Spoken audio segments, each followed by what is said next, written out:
नमस्कार मंडळी सर्वांना. जय हरी विठ्ठल, जय हरी विठ्ठल. महाराष्ट्रभरात आणि जगभरात पसरलेल्या सर्व विठ्ठल भक्तासाठी आषाढी एकादशी हा अत्यंत महत्त्वाचा आणि पवित्र दिवस आहे. यालाच आपण देवशेनी एकादशी असेही म्हणतात. आजच्या या व्हिडिओमध्ये आपण पाहणार आहोत की आषाढी एकादशीचे महत्त्व आणि घरच्या घरी सोप्या पद्धतीने कशी करावी विठ्ठलरायाची पूजा, विठ्ठलाची पूजा ते आपण बघणार आहोत. एकादशीचे नियम. आषाढ महिन्यातील शुक्ल पक्षात येणाऱ्या या एकादशीला विशेष महत्त्व आहे.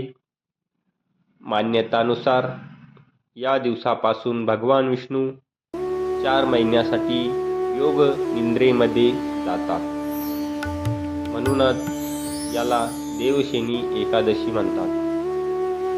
या 4 महिन्याच्या काळात चातुर्मास, नामस्मरण, पूजा आणि उपवासाला खूप मोठे फल प्राप्त होते.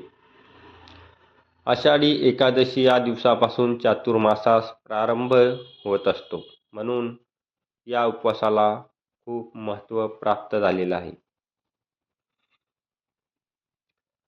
आता आपण आषाढी एकादशी पूजा घरी असलो तरी कशी करायची ते बघणार आहोत.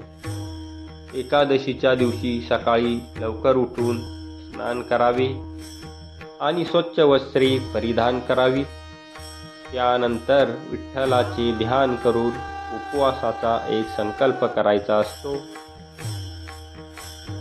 उपवासाचा संकल्प झाल्यानंतर आपण श्री विठ्ठल रुक्मिणी यांची एका पाटावर पूजा मांडणी करायची असती. त्या पाटावर लाल किंवा पिवळ्या रंगाचे वस्त्र पाटावर अंथरून त्यावर श्री विठ्ठल रुक्मिणीची मूर्ती किंवा एखादा फोटो छायाचित्र त्या पाटावर स्थापन करायचा आहे. त्यानंतर मूर्ती असल्यास त्या मूर्तीला पंचामृताने व पाण्याने अभिषेक करावा आणि स्वच्छ पुसून विठ्ठल रुक्मिणी या मूर्तीला किंवा फोटोला तुळशीची माळ अर्पण करायची आहे.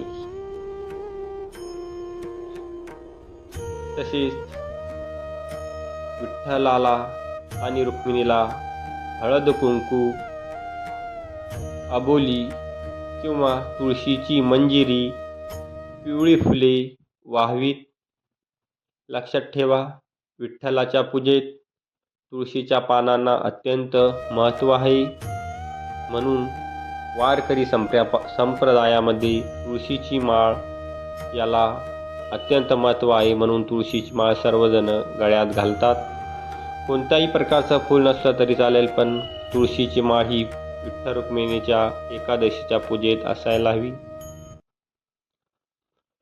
ही सर्व पूजा झाल्यावर नंतर देवासमोर तूप किंवा तेलाचा दिवा आणि धूप लावावा. नंतर नैवेद्यासाठी लोणी, साखर आणि तुळशीचे पानं किंवा उपवासाचे पदार्थ नैवेद्यामध्ये दाखवायचे आहे. ही सर्व पूजा आणि नैवेद्य झाल्यानंतर श्री विठ्ठलाची आरती म्हणायची आहे. कोणती एक विठ्ठलाची आरती. आणि आरती झाल्यावर ओम नमो भगवते वासुदेवाय किंवा रामकृष्ण हरी या मंत्राचा जप 1-2 मिनटं करायचा आहे. आणि हे सर्व झाल्यावर त्यानंतरच आपण उपवासाचा फराळ ग्रहण करायचा. या उपवासाला आपण हलकासा आहार किंवा फलाहार, फक्त फळं खायचे आहे.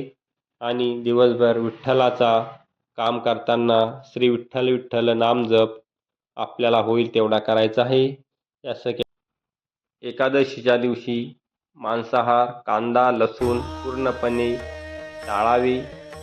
उपवासाच्या दिवशी कोणावरही रागावू नये, कोणाची निंदा करू नये आणि मन शांत ठेवून विठ्ठल विठ्ठल नामस्मरण करावे. कोणालाही देश देऊ नये. तर भक्तांनो, अशा प्रकारे अतिशय सोप्या पद्धतीने तुम्ही घरी आषाढी एकादशीची पूजा करू शकता, एकादशी साजरी करू शकता आणि पांडुरंगाचा आशीर्वाद मिळवू शकता. तुम्हाला आणि तुमच्या परिवाराला आषाढी एकादशीच्या हार्दिक शुभेच्छा.